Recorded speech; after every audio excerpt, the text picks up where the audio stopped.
t'es déjà fait dire que ta glycémie est un peu trop élevée, mais pas assez pour parler de diabète? Ce stade-là, on l'appelle le prédiabète. Et 70% des personnes au stade de prédiabète risquent de développer un diabète de type 2, souvent sans s'en rendre compte. La bonne nouvelle, c'est une phase réversible. C'est une fenêtre d'action.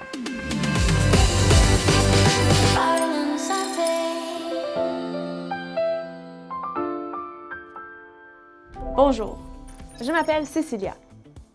Aujourd'hui, on parle du prédiabète. Ce que c'est, pourquoi c'est important et ce qu'on peut faire pour éviter que ça devienne un diabète. Le glucose, c'est le carburant principal de ton corps. Mais quand il est trop élevé dans le sang, même légèrement, il commence déjà à faire des dégâts. Le prédiabète ne donne souvent aucun symptôme clair.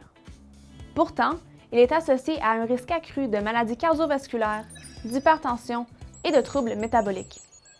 C'est un signal d'alarme, un avertissement avant que le diabète s'installe pour de bon. Alors, c'est quoi le prédiabète exactement? C'est une situation où ta glycémie est plus élevée que la normale, mais pas encore assez pour poser un diagnostic de diabète de type 2. Le problème vient souvent de l'insulinorésistance. Ça veut dire que tes cellules répondent moins bien à l'insuline, et donc, ton pancréas produit de plus en plus d'insuline pour compenser. Mais avec le temps, le pancréas s'épuise. Alors, comment est-ce qu'on diagnostique le prédiabète?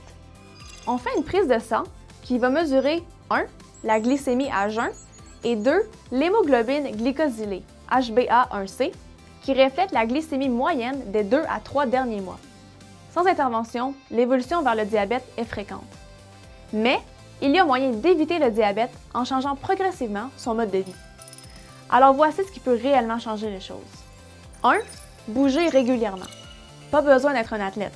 150 minutes par semaine d'activité modérée, marche rapide, vélo, natation, c'est un objectif réaliste. Bouger améliore directement la sensibilité à l'insuline. 2. Ajuster l'alimentation. Plus de fibres, légumes, légumineuses, grains entiers et moins de sucre raffiné et de boissons sucrées. 3. Une petite perte de poids peut suffire. Une réduction de 5 à 7 % du poids corporel peut diminuer le risque de progression du prédiabète de près de 60 %. Ça représente environ 4 à 6 kg pour une personne de 80 kg. Et 4. Parle à un professionnel de la santé. Si tu es à risque élevé, des options comme la metformine peuvent être discutées avec ton médecin.